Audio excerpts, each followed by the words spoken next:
Lowry, Norm, I was going to say McDonald, that's kind of funny, LeBlanc, and Doug Bugey, as well as Chris Damon, and I already sent these guys to Lori, so she has a picture. The first thing on our agenda is to acknowledge the public attendance and amend the agenda if required. Are you all here for something that is on our current agenda? Are you here for anything? Okay. Citizens' comments? Okay, great. Those are not on the agenda. We could tuck you in soon. You go right after. We're gonna let Norm go first though, because he's got places to be and work to do. My daughter's basketball practice is over at 8 in Bennington, so I think I'm really safe. Okay, okay. We can get you done before then, for sure. And you're, Nothing specific. okay. Thank you. Sarah, I'm not sure if Mary sent you. Yeah, you're somewhere on here, or at Okay. least she said that you were gonna speak, but maybe you aren't actually on here. Are you old business? New It would business? be pretty new business. New business, Yeah, all right. New exciting business. Okay. So, Okay, we'll tuck you into new You're putting in business. a pool, I wish, that would be awesome, a hot tub, a reading pool. public. Okay, so we'll get you in there. So first, we are going to review and approve the minutes of Tuesday, January 9th, our last meeting. Did everyone get a chance to look at them? Did everyone agree with them? And can I have a motion to approve? I'll make a motion. Okay, Ray makes a motion. Matt, will you second? Thank you. Questions? No? Okay. No further discussion. All in favor? Aye. Aye. Matthew's probably an aye. Yeah. Aye. Okay, great. Aye. Yep. Is he on that? Because it's not very loud. Yeah, we gotta futz with the volume, but okay, so motion carries to approve the minutes. Second on the agenda, before we send it to Norm, I am going to read briefly I gotta find it. Hold on. The accolades that our Highway Department Chair has received, because I've been asked to do so. So Norm was voted in as Junior Vice President of the Department of Vermont VFW. So he is the third highest combat veteran in the state and has been invited to go to Washington, D.C. and sit in Congress for the next 3 years. Not sit on it all the time, just a session of Congress. 3 times over the next 3 years. And we wanted to acknowledge that. That is excellent, awesome, and we support you in your endeavors, even as you leave us in the middle of winter. Fantastic, Norm. Thank you for your service, and thank you for representing as you do this.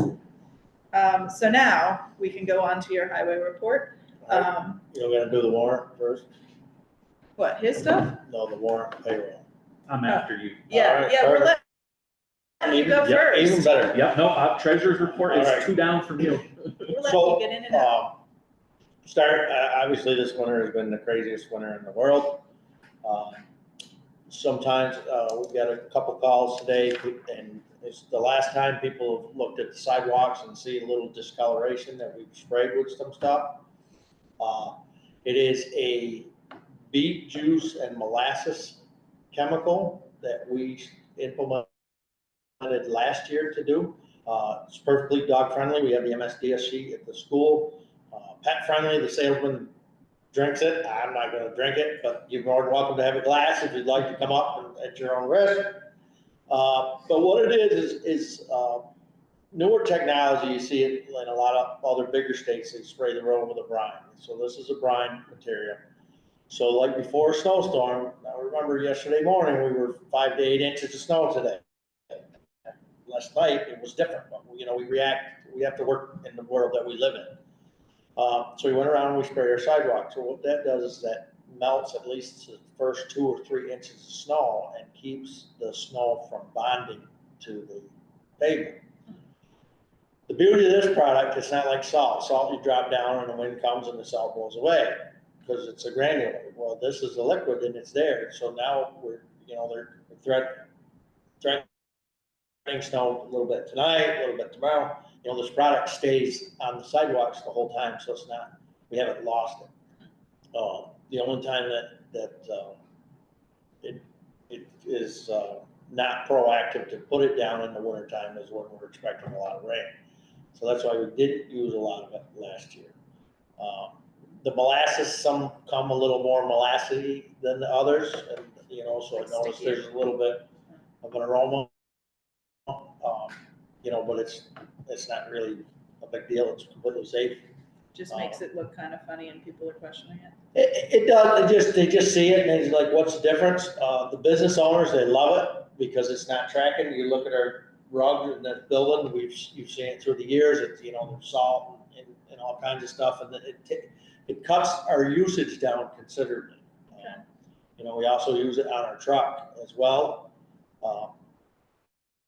You know, we're trying everything we can to slow that rate down and deal with these other things. Now, one thing that I will say, and Salt, and nobody's gonna like it, and Doug's really not gonna like this statement, but in all our salt contracts, and this has been a light year, everybody, no matter who you are, you're obligated to buy 80% of that salt that you've contracted for.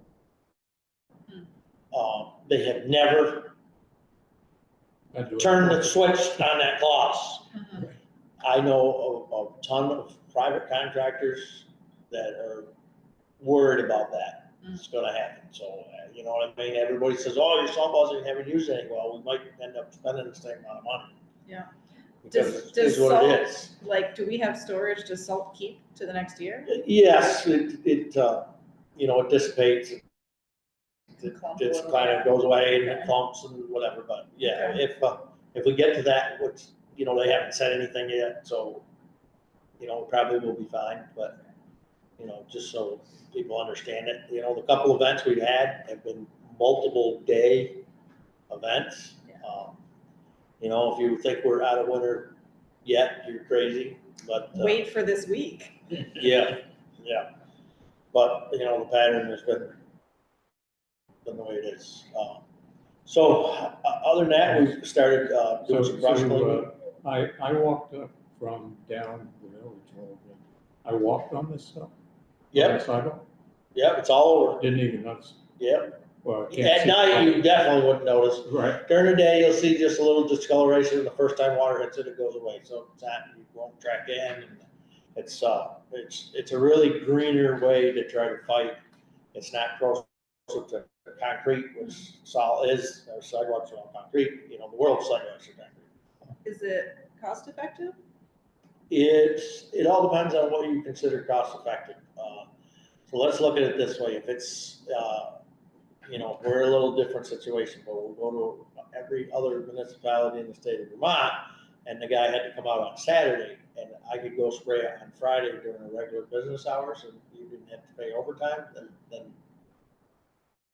yeah, very, very cost effective. So this is where we're trending now, is using this over salt. Yes, and, you know, you can go out, you can pick the time that you fight the storm, not the storm picks you, you know, Okay. and, you know, if we could afford it, I would be spraying every road we had, you know, it's just, that's not cost effective in our situation. But you can see like this parking lot stuff that we can't get to, the firehouse, emergency services, we sprayed it, and it makes a huge difference. And we might not be able to get close to the firehouse when they may be needed, so Cool. we'll spray it, so. I'm sure as it becomes more and more popular, it'll be copied enough that it'll get cheaper. Oh, yeah, I mean, the state does it, they make their own brine, we buy it. You know, Norm, are you using this just on the sidewalks now? He's asking if it's just on the sidewalks. It's on the sidewalks now and our 3 parking lots that we plow, our paved parking lots. He wouldn't use it on a dirt surface. You know, sometimes we go out by the intersection, Mechanic, Overly, and Madison Road, and we'll spray, you know, the danger zones. Fix the audio because it's coming. Matthew, speak again. So now you're just, can you hear me now? We can hear you, but only on the computer. All right, well, I'll have no more questions tonight. That's okay, great. Yeah, so that sounds great. Yep, so the next thing we're doing is, Mary and myself have met with the Regional Planning Commission, and I'm not quite sure where we are in the 2 traffic studies. They've been done. I know she was collaborating a lot of the information and making it almost to a 1-page document that's kind of readable. Again, I know a lot of people think we have a humongous speeding problem in this village. We do not. It's the data will show you. There's certainly a speeder. It's not a big deal. It is like everywhere, but it's not horribly rampant. There's a lot of trucks. It is what it is, but the data is there. We certainly have it, and it'll be out. We have started on working with our vendor, the engineer, down by the library, and with a conceptual drawing to choke that intersection up a little bit with more mountable curbs like is in the big intersection here. A little different to change the angle to stop so people will see better. We're working on that. The engineer is working on Hall Street. And that's going to be a very, very slow process because of the amount of utilities that are under people's houses now. Yeah. But they're working on Act 250 permits and stuff like that. Moving on to sidewalks, if anybody take a walk up to Bank Street, you might have noticed there's a bunch of holes drilled across 67 in our side of Bank Street, and that's where the state drilling to see what was in the road, whether it was a concrete base. It is. Pretty much knew that, but it's just one of those steps that they got to do. They were hoping for not. So they will bring their humongous saw in and cut that out, and the drainage and the 2 last sections from the school side of Bank Street to Homestead News is a go in the spring. That'll be one of the first projects that we go on. And then, there's a lot of discussion whether we head right up Church Street on the school side of Church Street where there was an old dirt sidewalk. Yeah. But, so there we are. We haven't picked any streets to pave. We got a couple ideas. We have to work with the water department on that one to make sure that, they don't have any services to be done. We did a lot of that last year, so sometimes when you ease off, we'll pick an easier street. But our goal was to at least do some paving, and we've applied for a couple grants. Is that what is it, VT Trans grant? Yes. And you talked about BCRC? Yep. Yeah. New annual reporting required for state complete streets compliance program? That's more of your guys' paperwork. It's just projects that we've done, and stuff like that. You know what I mean? It's we've always reported it. They just have a different vendor, just different way of doing it. Okay. We've met with the mapping people. We've looked at 2 areas that we have some big water problems. If you drive down Water Street and you see coming out of Sweet Road, all the water that pours out, we're trying to eliminate some of that on Park Street.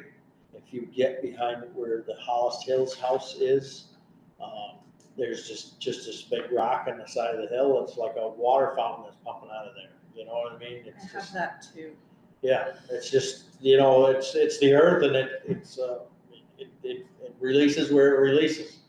But we're working on some maps to maybe run some of that water down Park Street, down to the lower end, down the river road and across into the river. Maybe fix a little drainage behind Mary Lou's Monroe's house.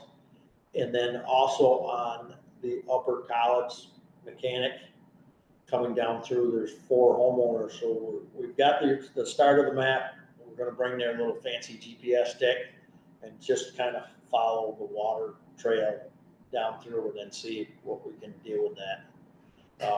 There was a ditch. It was installed at one time through, just scuttlebutt, people talking, Bud Lozon that dug it for his friends at one time who was an employee of the village, and that's just kind of how things were done back in the day.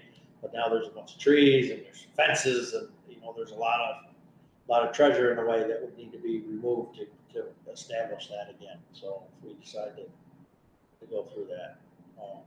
And we've also got another pending grant.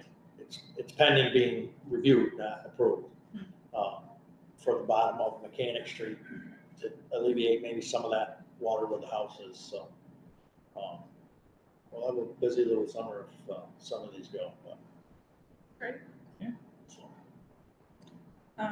Anything else from you? no, unless the citizen comment, does that got anything to do with us? No. I think it's great that you're doing with Brian as a conservationist and somebody that owns 120 acres on the loose side just over the North Bennington line. Anything we can do to keep salt out of watersheds is an improvement. We're trying. The thing with our water system, we've actually looked into it. It's not cost effective for us. We're trying to find some grants. I know everybody loves grants. They're free money. They're very hard to get sometimes. They're not really free money. Yeah, well, yeah, I mean, we're all, You yeah. take it out of my left Yeah. pocket. What am I right? Yeah. Yeah. But there is some devices that do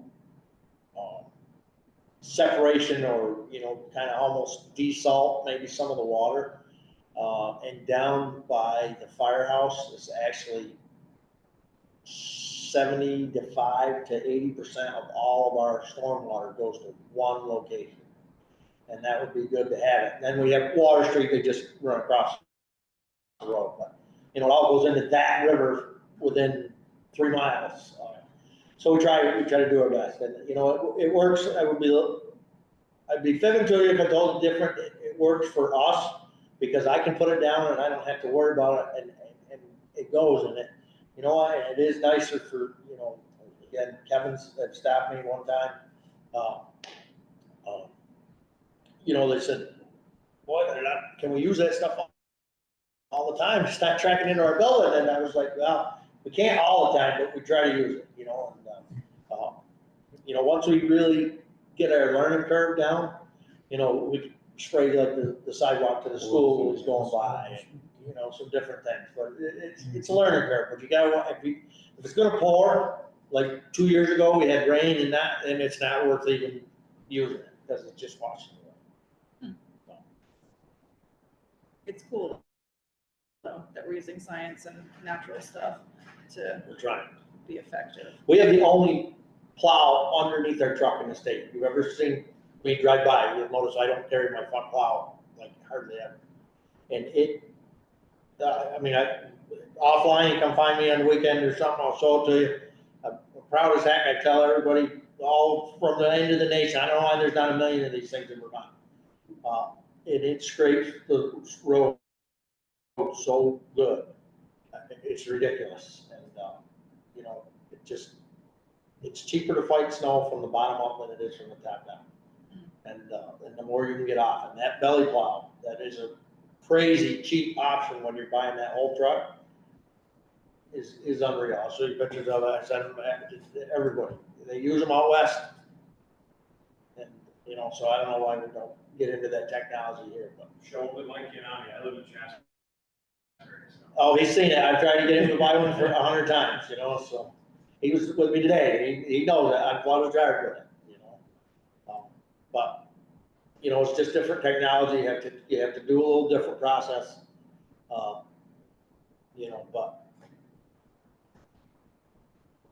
Cool. I guess I have one question. What is the timeline for the intersection near the library? Just so I can. Maybe late summer or next spring. Okay. It depends on how fast a conceptual, buildable drawing comes. Okay. Now, if what we're thinking to do is just a little sidewalk, repainting it, which we paint, so that's not a big deal. Little mountable curb, the project could be pretty inexpensive and we could just do it ourselves. It all depends on how a few things go. There are some, I don't know how I wanna say this, like rumble strip kind of things that we're supposed to go look at to see how they work in a community that plows. Brattleboro has them. You know, that could tie up some different things, but, you know, we're hoping maybe, like I said, the fall, the end of the year, or, you know, next time doing that. Okay, okay. Thank you. Most of it's on the other side of the street, in the park side. Oh, even better. You know, you won't have really, except for just construction and noise. Yeah. There's probably not a lot happening on your side of the street. Because we don't wanna lose those 2 parking spots. Right. You know, so, People will ask. Yeah. What's the deal? yeah, and that's one of the, it was talked about sucking it in and getting rid of those and making more green space, but really, it's not really, you don't have a parking lot, so I think we'd be doing ourselves a disservice losing those 2. Yeah, but they're just trying to square off that corner so that it's a little smarter and more manageable. And have a mountable curb, so, you know, if there's truck, they can drive over with, you know, just the cars that will just push in. Yeah, it's a funny shape. It's It's hard very to ride, hard to drive. Okay, All right. all set? That's it. I don't have anything else. You're free. Thanks, Yeah. Norm. Thanks, Norm. Okay, You're gonna jump citizens in now. I could. Yeah, do you wanna Yeah, speak sure. to your issue? We have a very, so my name is Michael Gardner. Thank you. I live in Shasbury, Vermont. I also happen to be the state chairman for an organization called Ducks Unlimited in the state of Vermont. Yeah. I recently became aware of a petition that was submitted to the trustees regarding Article 13, the firearms ordinance in the village. I was not able to get a copy of the petition. It's not on the website or included in the minutes, but it is referenced in the minutes. Okay. The LCT said that oftentimes they will include petitions and public petitions and comments as part of minutes, so maybe just something to throw in there. Not knowing the full context of the petition, I have to go on my understanding that it is a petition to eliminate firearms from being discharged in the entirety of the village rather than the existing 500-foot rule. More or less. Yeah, hold on.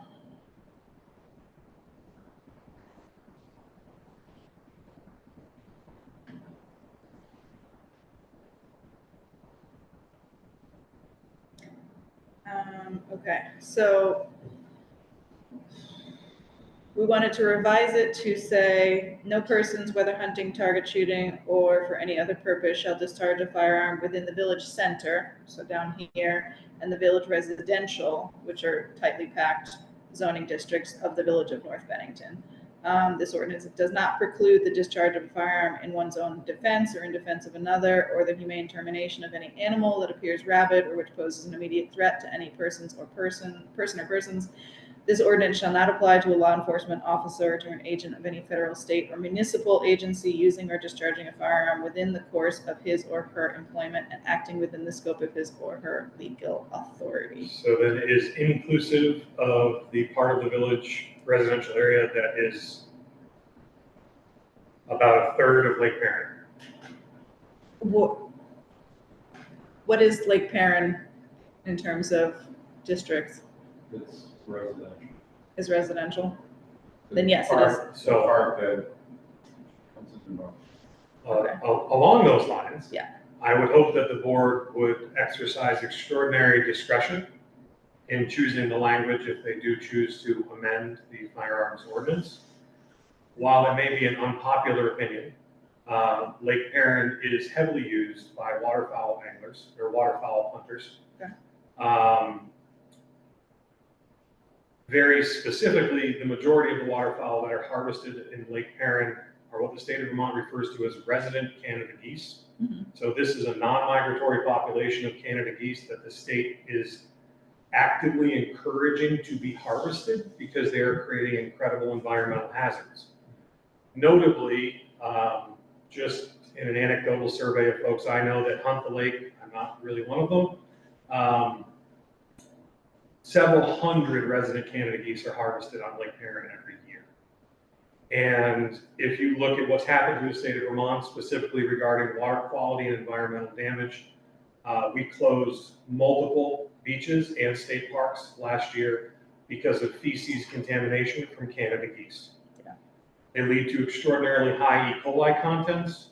Their feces happen to be very high in phosphorus, which can lead to algae blooms, which is already a problem at Lake Perrin. And with the money that we're putting into Welling Field, those resident Canada geese, if they are allowed to roost on Lake Perrin and make that effectively their summer home from northern Vermont, will greatly exacerbate any of the turf damage on Welling Field, which is contrary to putting all that money into Welling Field. It would also be contrary to Lake Perrin Association purchasing the milfoil harvester, as high phosphorus loads would increase the presence of milfoil to begin with. Ohio State University, or the Ohio State University, has put out several papers which cite the best way to deal with resident Canada geese. Their conclusion is that hunting is the most effective way to reduce resident Canada goose populations.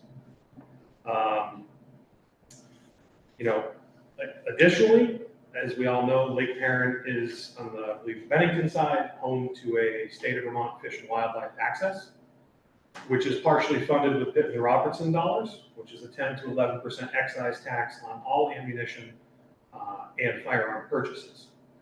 So I think you would have an awful lot of angry taxpayers to find out that they were funding a Fish and Wildlife Access that they can't effectively use for some parts of their recreation. In the last 50 years, from all the research that I have done, there has not been one duck hunting related fatality or incident in regards to accidental shooting. I understand it's a relatively small area. I understand people's concerns.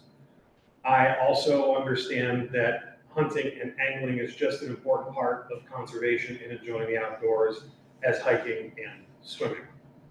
I was surprised that in the Lake Perrin Association mission statement, they talk about connecting the natural world with everybody here in the village, and they basically list every way to do that except for hunting. I only mention that because the village has been kind enough to grant Perrin Recreations not only a place in your budget, but also some ARPA funds. So I would just encourage you, and I'm certainly happy to be part of the conversation if you would like, to keep an open mind in that process. The effective range of non-toxic shot, which is required for waterfowl hunting, is really about 140 feet. So, people aren't out there with high-powered rifles taking pot shots at geese. That's highly illegal. Lake Perrin has a very heavy presence as far as game warden patrols go for both hunting and fishing. And as far as I'm aware, there haven't been any incidents there in many, many, many years. So I just wanted to say my piece and hope you understand where we're coming from. Certainly easier to get ahead of it now than to fight it later. Well, and you're the type of citizen that we want to hear from, because we have the complaint that kind of spurred this change to possibly happen, and we want to hear all sides. So knowing, I've definitely supported Ducks Unlimited in the past because I went to one of your meals, but understanding that hunting is a part of the conservation and balance of what we're doing, especially in Vermont, it's good of you to bring this up. I would add that waterfowl in general is widely considered to be the largest conservation success story in the history of the United States. Yeah. And that's funded by Vermont duck stamps, which are required to hunt waterfowl, federal duck stamps that are required to hunt waterfowl, as well as excise taxes on Pittman Robertson. And as our areas continue to get built up, this is certainly something that becomes more prevalent, shall we say. And I understand the frustrations that folks have when they buy a house or build a house, and then November comes around and they're hearing things that they didn't hear when they moved in June. Or they're unsure of what's happening, and simply the sound of gunfire obviously could be unnerving.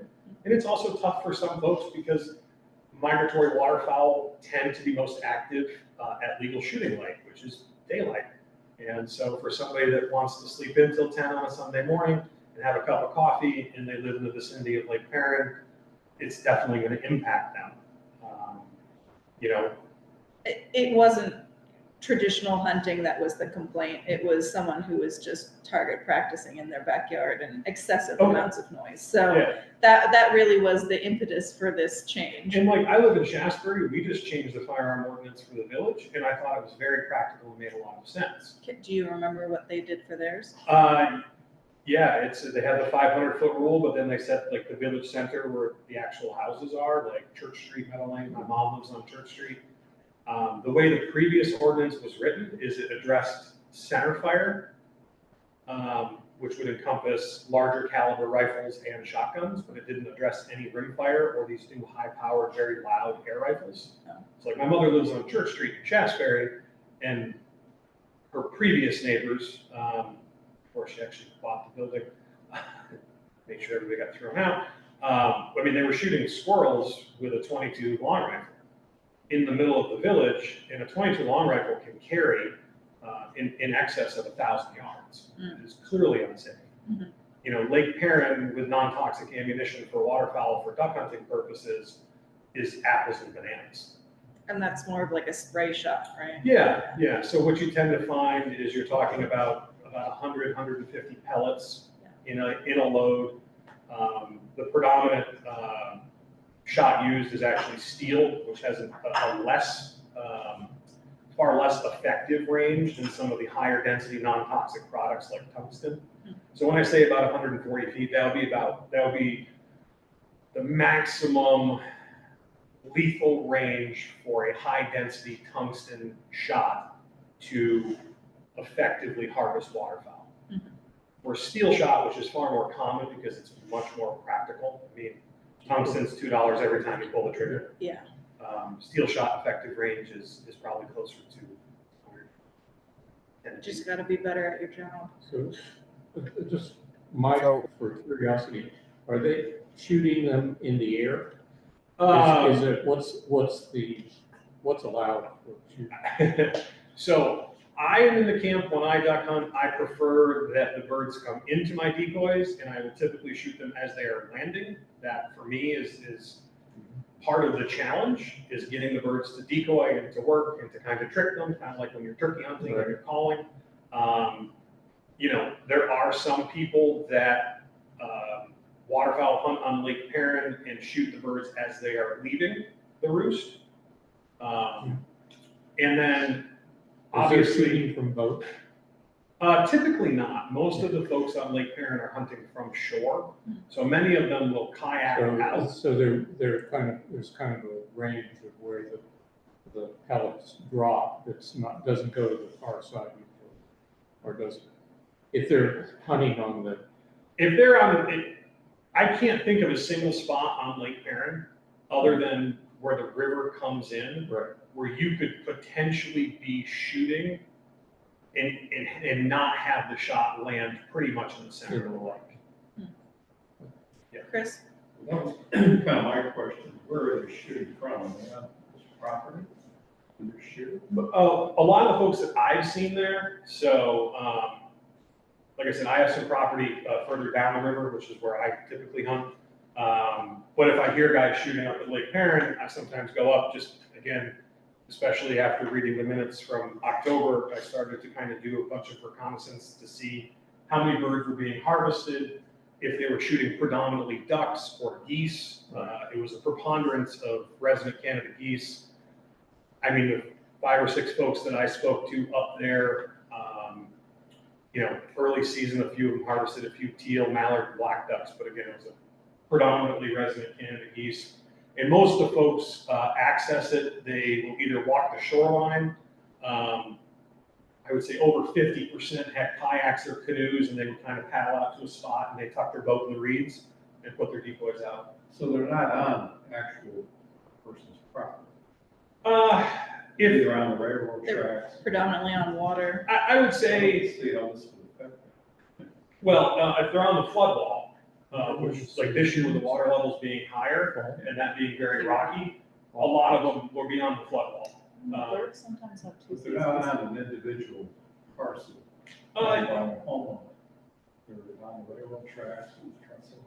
Well, I would say, I think the fund owns a pretty good slug where the Robert Frost Trail walk, comes in, that's on the Bennington side. But yeah, on the flood wall, I would say that there's definitely guys that are standing on land hunting the flood wall, especially if they happen to be past shooting geese. As they come along. So with the season, there's a season, so what's the And, season? and yeah, actually, so I would also mention, the resident Canada goose problem in Vermont has become so bad. They used to only have a resident Canada goose season from September 1st to September 25th. And the idea there was that birds in your area at that point in time are resident geese, they're not migratory. And you can harvest 5 birds a day during that season. During the migratory Canada goose season, which is in November, they're actually trying to slightly reduce the harvest of those birds because there's been poor nesting conditions up in northern Quebec. And as a result of that, they have dropped that to 3 birds a day. And actually 3 birds a day was new. Up until last year was only 1 bird per hunter per day. In 2023, the state actually initiated a late season resident Canada goose hunting opportunity, which is about 3 weeks in December. Because no matter how hard we try, the state biologists haven't been able to get the harvest numbers up high enough to impact the extraordinarily prolific breeding habitat. I was gonna say, do we have geese in December on the lake? Hundreds and Yeah. hundreds will roost. If you go to Lake Perrin at daylight or right at dark, Huh. you can watch 300 to 400 geese come in or take off. They fly over my house constantly. Oh, they fly over my Over your pond, property. yeah, but I don't let them land. Lake Shasberry has tried a ton of things. They, I believe one of the park rangers 3 years ago had a border collie. That didn't work. Ultimately, what ended up working on Lake Shasberry is frankly, they extended the park season to go to Columbus Day rather than Labor Day. So the presence of more people seemed to help. And it was very aggressively hunted until, so the good news about resident Canada geese is the residents. So eventually, if you can get them down to a population where the harvest exceeds their breeding capacity, you kind of solve your own problem. It's not like you're going to get birds from Canada that just stop and say, oh, we really like North Bennington, we're going to hang out here. They have found that resident geese are effectively a different subspecies, and they don't really have the migratory genetics. Real, that's interesting. Yeah. I mean, the science behind it's amazing. So they may have been migratory at one point, but the population developed. And I can say this in Vermont, parts of the country you probably couldn't, but a lot of that has to do with climate change. Yeah. They don't have a reason to migrate. So what happens is smaller subsets of birds that had less migratory instinct stayed in areas. The other thing. And they didn't freeze to death. They didn't freeze to death, and then they reproduced very quickly. Yeah. The other, frankly, reason that you're seeing an increase in resident Canada goose populations is because people feed them. So like if you go to Lake Lauderdale in the summer, they're practically pets. So, do you have any idea, or mostly is consumption? I mean. 100%. Yeah, Canada goose is delicious. Yeah. I mean, if you like beef, it's Yeah. very, very similar to veal. I'm not a veal No, guy. I think that's excellent. But yeah, no, that is one thing. And Vermont also strongly enforced and increased the penalties for what we refer to as wanton waste. Yeah. So if someone chooses to harvest, and migratory or even resident geese are still considered migratory waterfowl under the Migratory Waterfowl Treaty. So there are also federal penalties for wanton waste for waterfowl. So Yeah, and it would start killing anybody's tolerance for the hunters if they start just slaughtering them and leaving them on the right shore or something. I personally, if I found somebody dealing with that, I would go to every length possible to have them prosecuted rather. Yeah, it's a very scientific based management approach the state and the feds are using right now. And frankly, I think Lake Perrin is a significant beneficiary to the harvest of Canada geese. Yeah. And certainly, they can sustain the harvest of other waterfowl as well, but based on what we've seen for private lake associations that have outlawed waterfowl hunting in other states, they've had really serious issues with algae blooms, beach contamination. Oh, yeah. Right. And I would add, by and large, other than a group of really dedicated swimmers that have been there sometimes when I'm like showing up to see who is hunting, it also tends to be a period of time where the lake isn't experiencing high use levels, you know? Well, I don't think the purpose of the ordinance is to curtail hunting. Right? I didn't think so either, so that's why I thought it was important that I come and just share No, some of the information. It was to raise awareness of, well, no, I guess it was to question whether you could fire on your own property within 500 feet of your own household if you were target shooting. I'll leave that up to you guys. I didn't come here to, I mean, I'm on the Glossenbury board, and I don't know if you are familiar with some of the things we've been through Just ghosts. in the last 10 years, but regulating discharge in the state of Vermont can be pretty tricky. Yeah, and we were trying to be very careful with that. Yeah, we spent a lot of time talking to Paul Gillies up in Montpelier, who's the Glossenbury attorney, and you know, ultimately we came to a process that allows some of the extracurricular activities that were occurring up there to continue. But you know, we're a town of 4. Glossenbury is a town of 4 people, so it's a little easier to get a grip on how everybody feels about things compared to 4,000. Right. Yeah. So that's really all I had to say. I really hope you bear those things in mind as you consider potential changes. Thank you. I certainly am available as a resource if you guys would like any additional information. I'll put my phone number on the call on the writing sheet. Thank you. Thank you so much for your time. Thank you. Okay, moving along to the next thing on the agenda, which I've already closed, so I don't. Warrants. There you go. It's Doug. Thank you. So we have 3 warrants. We have the payroll warrant, which is in the total of $16,187.19. Nothing out of the ordinary to report, normal 2 pay periods. I will just make a quick note, if anybody's comparing month over month, there is adjustments beginning this month because the tax calculations changed in 2024. So that's Can I ask a question? Why is it all with a negative in front of it? That's just how the report comes from QuickBooks. Okay. Yeah, It because means it's that showing we- it's a debit, Yeah, Yeah, basically. we're using that money Yeah. instead of Right. receiving it. Yeah, no, it's going out. I know. Yep. Yeah. Yeah, that's how the report just prints from QuickBooks. I've got it. Okay, can I get a motion to approve the payroll warrant? That's I'll giving you a approve. thumbs up. Matt says motion. yes. Yeah. Ray is a second. Okay. Sign that.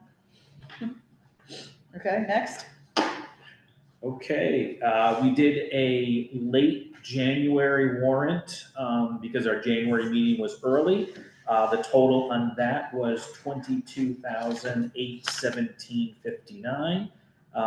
Again, nothing really out of the ordinary. The larger items, a couple of deliveries of salt, as Norm was discussing. There was a hydro seeder that Norm had purchased. That was on there. Just trying to look. MS&K Engineering continues for the Hall Street project, so that will be from ARPA funds, and Greater Heights is for tree work. Other than that, if anybody has any questions, I'll be happy to answer, but again, the late warrant for January. Where was the tree work? I thought I saw something. Let's see if I have the exact location here. Hold on just a second. Is that in Let's see, Greater Heights. I'm sorry I asked this question. No, it's okay. I just didn't know if it's on the, no, I just had tree removal. I can find out from Norm where it was and get back to I'm you. pretty sure I saw it in the dress, but so I was really asking, what the trees were. Okay, I don't see it now. Any further discussion? Nope. Hearing none, can I get a motion? I'll make the So moved. motion. Ray's got it this time, Matthew's a second. All in favor? Aye. Excellent. Warrant Okay, nope, moves. I yep. gotta sign that one. That's the late. And then our regular February warrant is in the amount of 24,210.81. And actually a large portion of that is for delinquent taxes that goes to the school, which is money collected. So that was 10,958. So in reality, the warrant for bills was really only a little over 14,000. The express copy is for the annual report. West Oil, those are the two largest, and Milton Cat was work on some of Norm's highway equipment. Tara had a question, capital diagnostics, that was for the fire department, that was for some portable battery that they had. So I'll answer that in case anybody else had that question. Any other questions on that? Again, that was 24,210.81.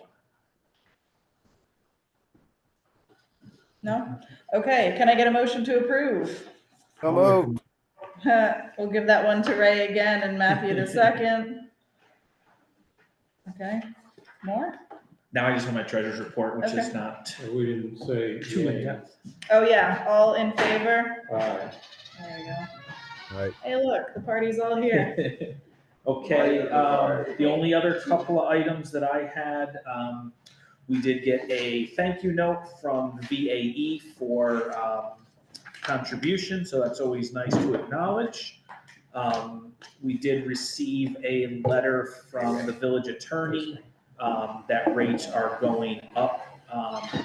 They are going to be $250 per hour for attorneys, $150 per hour for paralegal, and those are actually discounted rates for municipal. So that's just of note if that comes up.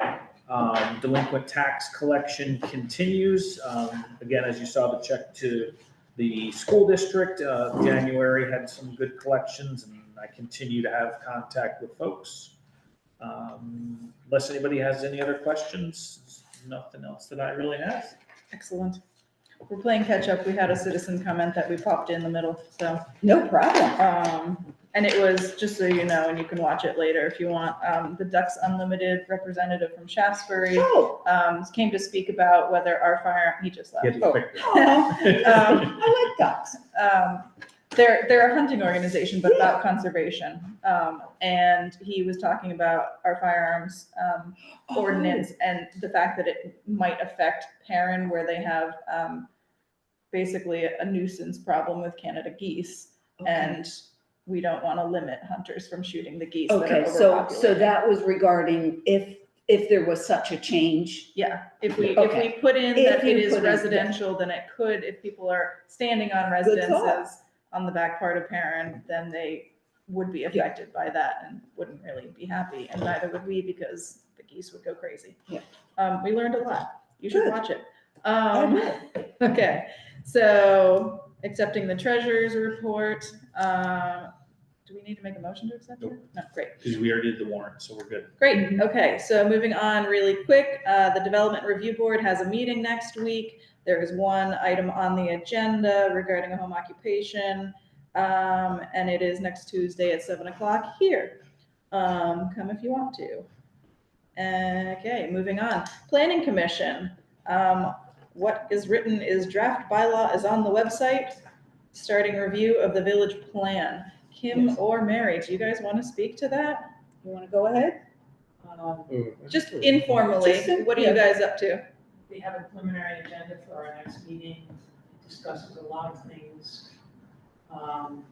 related to the beginning of switching over from bylaws to the village I plan. just have it here. We have an editable version now, which I created from a PDF, and we have a number of topics to raise concerning how we're gonna go through that process. We have some homework to do related to the bylaws, some additional things, especially related to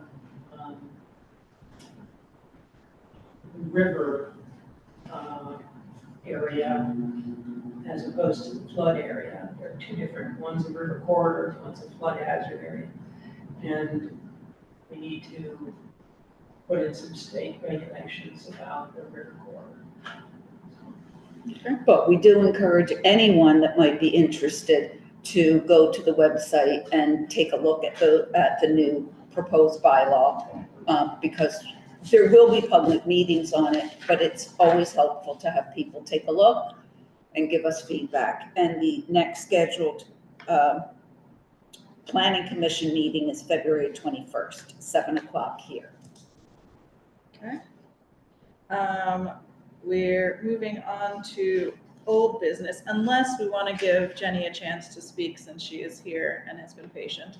So Let's do you do it. want to speak to your part so we can, Is that the only new business that you have? there's other, Yeah. Oh, thank you. I will take you up on it. okay, Yes. do it. Okay, great. Where do you want? Just a little closer to the mic so Lori can hear you. Thanks. I'm Jenny Rosicki. I'm the director over at the McCullough Library right here in North Bennington, and I have exciting news. So last December, the library reopened after our internal renovation project, which did accessible restrooms, better wiring, plumbing, hot water in the bathrooms, and an ARPA-funded HVAC system through the village of North Bennington. So, plus we have a new meeting space. So if you need a new meeting space, that's there too. At the end of January, the Department of Libraries opened an extraordinary grant opportunity.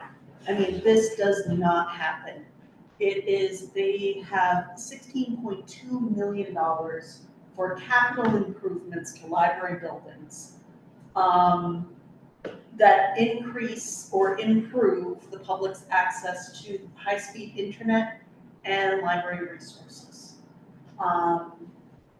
So we at the library will be putting in we're redoing the budget because construction costs get weird, but probably be between 1.2 and 1.5 million dollar grant application to put on an addition on the back of the building to include an elevator to the second floor, a required fire-safe internal staircase, and an improved ramp from the sidewalk to the building. Let's see. So that's all exciting, and the grant application is due in the middle of next month. I invite you to, citizens, if you'd like to draft up a letter of support for this project that I can include with that grant application. And I'll be asking the village trustees to officially write an official letter in support of this project. The funding will be announced in late spring of this year. It's very much like hurry up and wait. It's a little nerve-wracking, but the grant funds themselves would need to be spent and the construction completed by the end of 2026. So that's currently our timeline as well. So please do reach out to, yes. You mentioned the elevator and the stair. Is the collections area going to expand? It is not, no. That is well beyond our means right now. And what we found, this is a fun thing. 80% of our pretty impressive circulation is new books. And the remaining 20% is within the last 10 years. So interlibrary loan is huge for us. What people are looking for are not necessarily the deep stacks. That's for the larger libraries within the state to have those. We just have to be a portal to get there.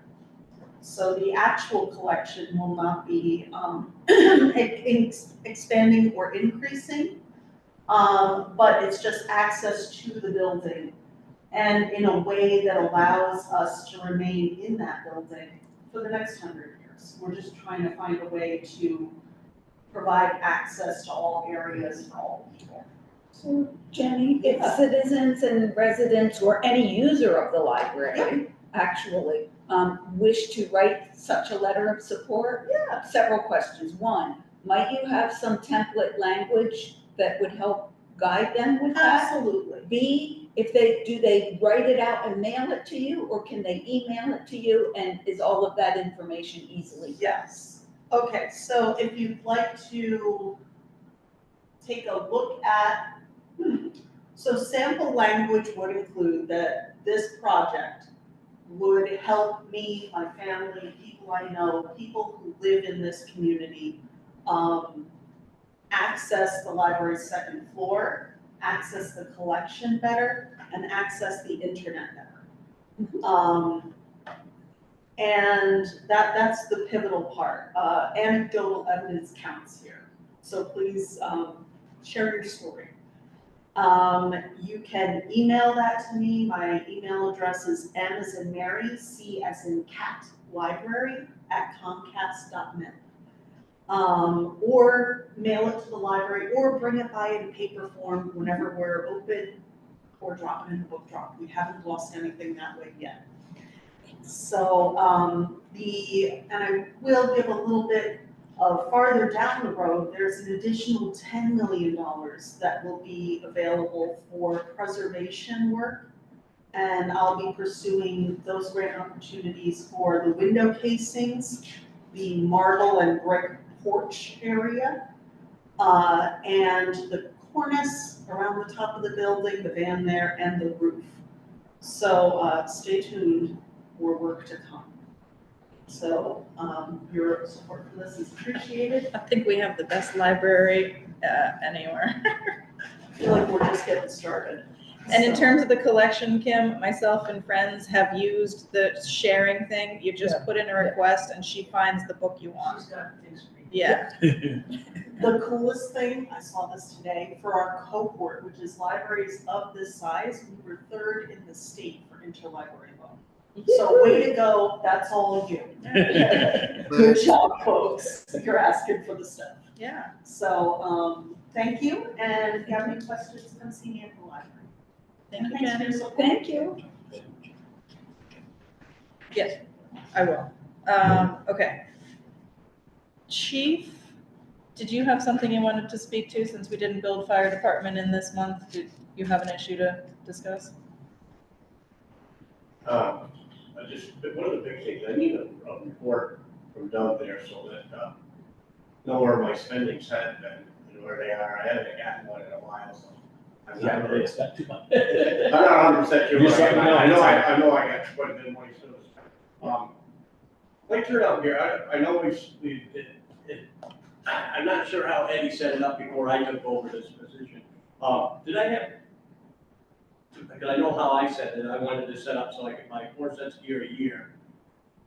Almost at the end of this year, did he have that in the budget so that I was able to be able to buy the 4 sets this year? Because it's not, I'm in trouble right now, but we're almost, got 4 months left of the budget year. So let's have a meeting and we can go over it in detail instead of. I mean, because I'm gonna have to go out and read it. I told you that one that I had turned in was only for good until December 21st. Sounds right. Something like that, but anyways, and then that one was set at for 17,000, so. Yeah. We're gonna do it, and you know, they raised the prices on that stuff. So we'll set up a meeting. Okay. Yeah, we'll go over it all. Quick question. Just for me and you, Yeah. those tables, Oh, they're full of documents upstairs. Do Oh, you need them? no, I just want to know where they were. Okay. Thank you, Chief. Yep. Old business, jumping back to that, we'll come back to a new business again. The report on plans for the annual meeting. So our annual meeting is Tuesday, March 19th, 2024. It is going to be at the Village School Auditorium. And theoretically, there will be cookies. And we will have, per the request of one of our residents, 2 sign language interpreters. I have the paperwork that we have to sign to approve that. We really don't have a choice because it is required that municipalities provide as needed. So in reading the paperwork, it looks like At maximum, if we run the meeting for 2 hours with 2 people, we might be spending $360, but that is absolutely reasonable and very cool. We need 2 people. She requested 2 Yes. people. What happens is they get tired. And also when you have a lot of people speaking at the same time, it can be hard to Yeah. distinguish between people. And their requirement is if a discussion goes over 60 minutes, they have to have 2 Yeah, people. that's, Yeah, they have to have a break. I did see that. Yeah. Yeah, but I think that, we approve this Right. and whatever it ends up costing, Okay. it won't be too. And then I can send that back in. Yeah. I just Who wanted, signs it? Is it you, I Lori? can do that, you can do that. I just, in case I wasn't here. Yep. I wanted that done. But at least it's now in the minutes and the Yeah. public knows because who knows, maybe other people can take advantage of the fact that there's interpretive services. Yeah. Okay. And that meeting is 7:30, not 7. 7:30. Oh, yes, it is 7:30 in the afternoon. That's right. Per, yeah, per what our paperwork says. Yes. Okay. And we do really truly hope that lots of the public comes out and asks questions or takes part in it. It's your meeting, so. Yeah. Do that, public, please. Do we have a Oh, regular? Jenny? Do you have reports that are printed or did I just Yes, not see them? no. Because I just don't saw- think they've been brought over here. We just started, Lori just got them end of last week. Okay. When Yep. you get them on in, please feel free to drop them off at the library. They go like hotcakes. Yeah, So, they're coming. Okay. And do we have a regular meeting that month before that? Yes, we do. Okay. I actually gave Mary a pile to distribute at tonight's meeting. Yes, that I forgot because I went to the other meeting first. That's okay. But I will bring some down to Jenny. Okay. Lori Thank said you. she'll bring us up. Thank you. Okay. Review and approve the request for membership in VMERS defined pension plan Group A with effective date of 7/1/24. Full-time employees of the Highway Department and North Bennington Water Department are eligible to join. So, does anyone have any questions on the VMERS options? We all had the paperwork for it, so we could all review the options. And there was a special meeting where Don Netto of VEMR's Vermont Municipal Employees Retirement Plan came and on Zoom and did a Zoom meeting for all trustees. I think every employee that I've talked to is firmly in favor of this. Jenny, since she's here, can confirm how well that works for the library. It does work, yes. It was a bit of a learning curve to Yeah. learn how to report correctly and Yeah. get everything set, but- but once it got But set, it's in there. it's And in there, it's pretty seamless after you get set up. so Okay? I so- would like to make a motion that the Village of North Bennington request membership in VEMR's defined pension plan Group A with an effective date of 7/1/24. Eligible employees of the Highway Department and the North Bennington Water Department per the VEMR's eligibility rules would be covered under this plan. I'll second that. Oh, that did too. Further discussion? All right, all in favor? Aye. Excellent. Okay, now new business. Report on introductory meeting of the newly formed REMC held this evening at 6 PM at the Bennington Fire Station. So basically what you guys just did. Yeah, well, the one thing we found out is that the village gets short shrift in all of this. Because unless you're a town or a city, you can have non-voting members attend the REMC, but we do not have voting members. So nevertheless, it seemed to be a group that would have good application for many of us. Several of us that were interested in dam safety and railroad safety, trains with hazardous chemicals, any other number of hazards that may affect the village. We're welcome to attend and promote ideas for discussion. There will be speakers on various topics there. There'll be tabletop Exercise. scenarios. Yes. actions, To, and they've done these in the past, which Yeah. was news to us. Yeah. They've done train derailments in Bus- North Bennington. They've Bus done- accident. And our chief was there when they did, The 1990s, around in the 90s anyway, we did a plane with, because of Morris Airport, crashing in the backside of Lake Perry. And we did that one there back in that. and That's that one there cool. come out good. We had a lot of organizations here help walk us through it and how to organize it. It's a lot of work and time into it, and a lot of, I mean, Paul Doucette is great for us because anytime we need, he can answer questions that I can't. They did a bus accident apparently back Yes. then too. Yeah. So these are things that can be reinvigorated with this new group, or not this, I don't know if it's a new group, but a newly energized. group. yes, Yeah. newly energized. And the other thing is that,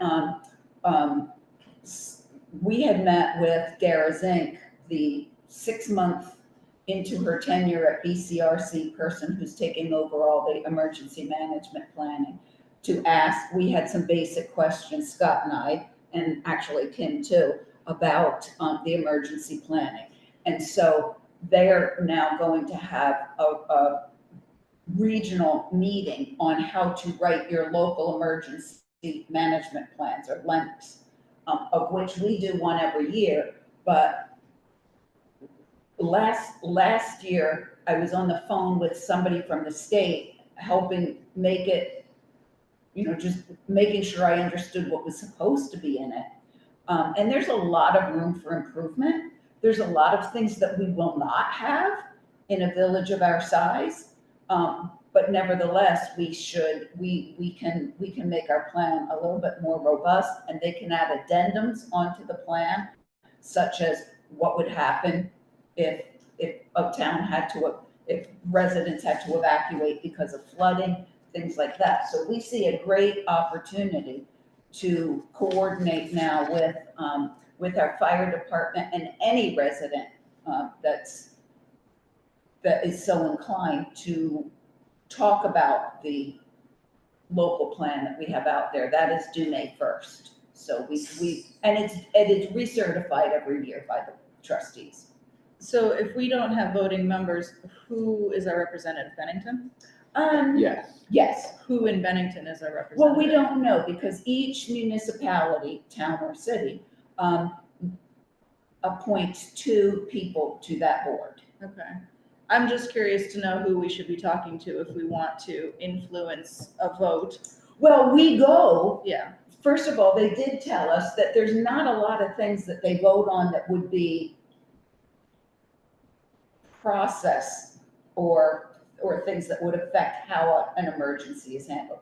We still are a non-voting member, so any non-voting member can go and suggest topics for roundtables or documentation, training, speakers, any of this. They, however, can suggest, but the group then votes on those ideas. Right. I guess I'm just wondering, like, who would be our representative from Bennington? Well, I that think we we're in would the say- process of choosing the Yeah. people that Okay. will serve on this board. That's correct. So each municipality appoints 2 Yeah. members. Yeah. So it remains to be seen. And I think we can suggest one of our people over here to be appointed to be one of the voting members, it's like I took it. Anyway, maybe I misunderstood, but it's we're. As like a representative of Bennington? That we could be one of those persons from this village, it could be part of Yes, that. we could That's say, certainly possible. Yeah. Yes. Okay. but I think there was some gray area that I think we can confirm with Dara exactly how that is. However, that said, whether it's voting or not, there is a lot of opportunity for this village to have a voice on that commission and to get involved with these planning exercises.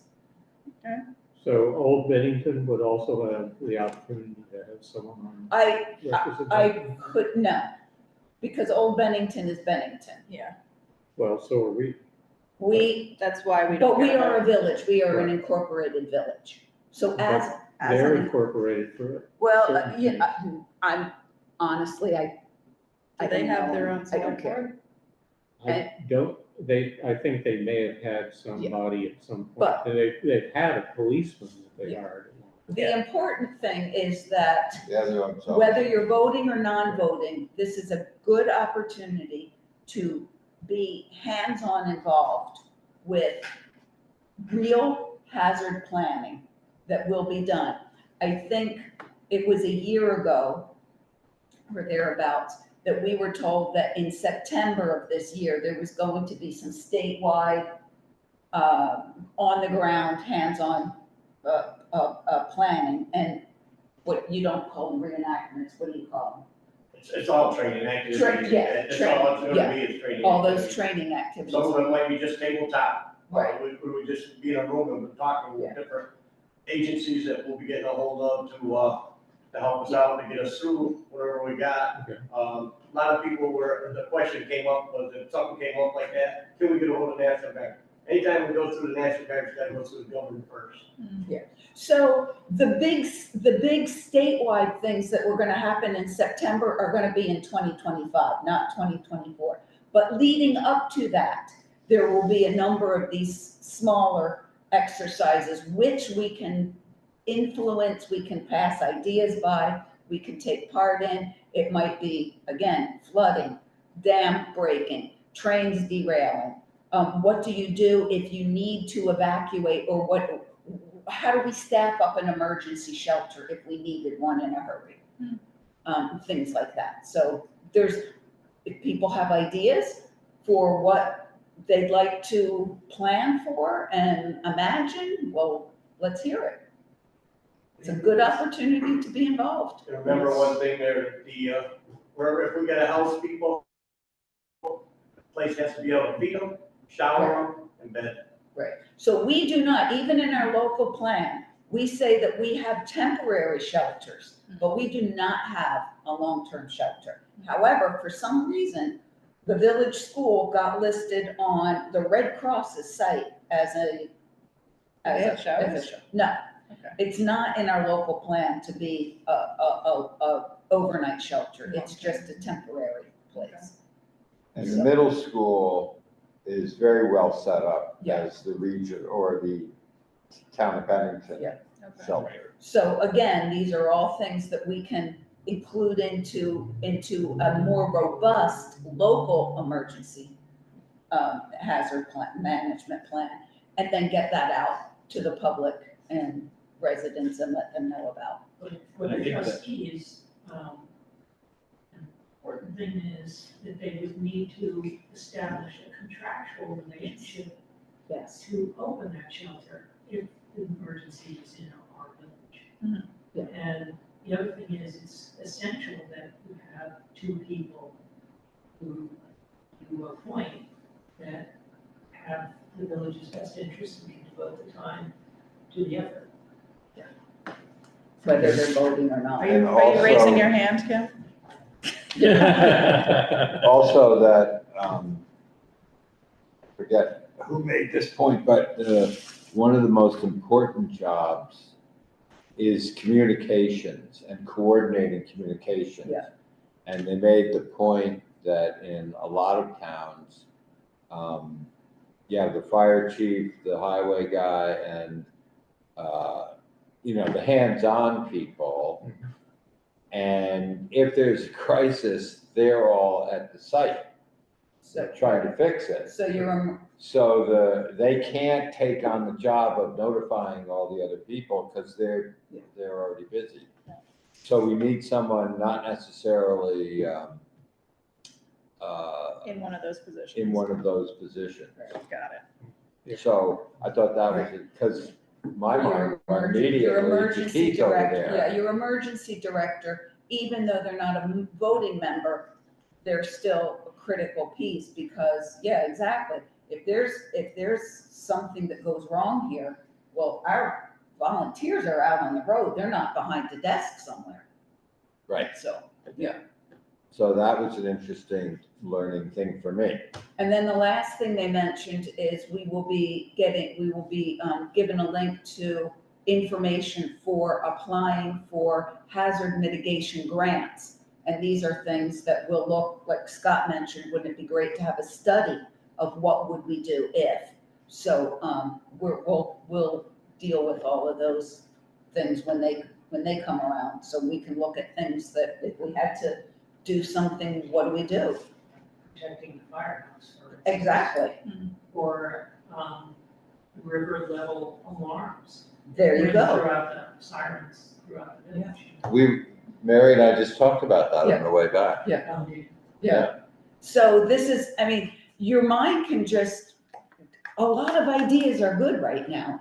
So anybody who is interested or has these ideas, I think it's a wonderful opportunity to be hands-on, to be involved, to listen and plan with others surrounding us and make suggestions on what we'd like to see happen. I just want to read the update for Winterfest that happened last month, end of the month. After a well-attended Winterfest held January 27th, the North Bennington Round Table is happy to donate $3,608 to the North Bennington Volunteer Fire Department, with a record number of both sponsors and participants for 12 activities ranging from the Lake Perrin Plunge to beach ball croquet on the Park McCullough lawn. The event was a success despite the lack of snow.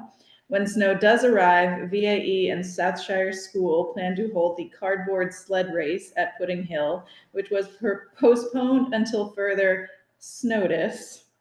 The date for next year's Winterfest is January 25th, 2025.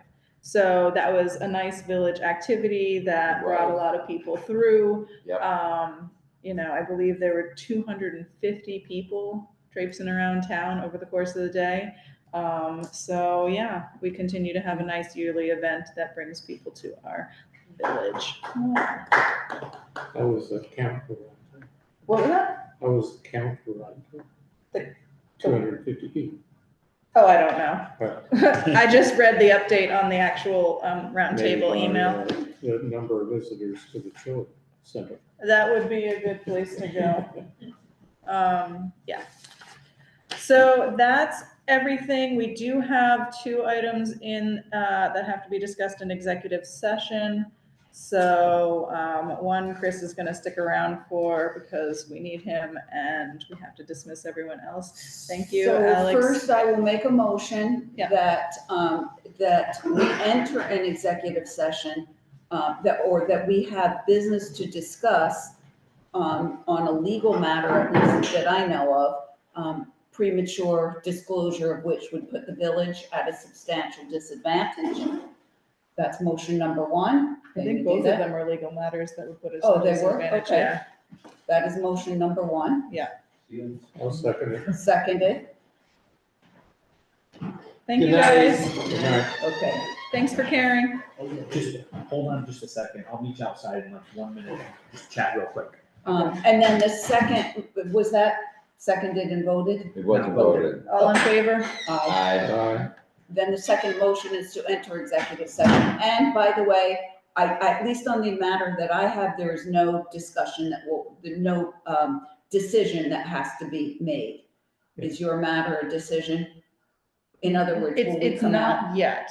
Okay. I think it's just an update right now. Informational. Yeah. Okay, so suffice it to say, when we come out of this meeting, if Cat TV wishes to sign off, there will be no further business, correct? Correct. Okay.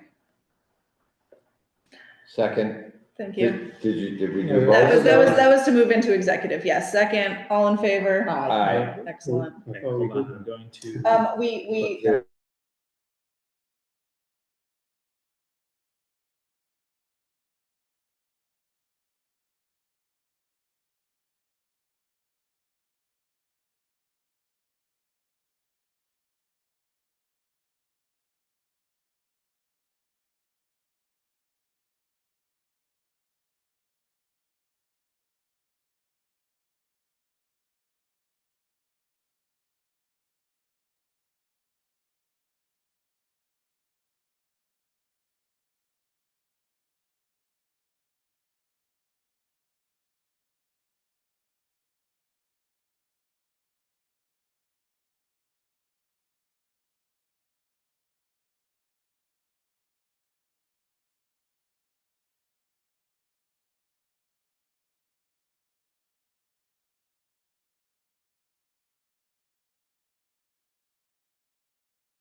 Recording in Okay. progress. Cat TV is back.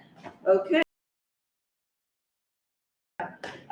We are looking for a motion to adjourn. I make the motion to adjourn. Thank you. And Scott seconds. Thank you all. See you soon.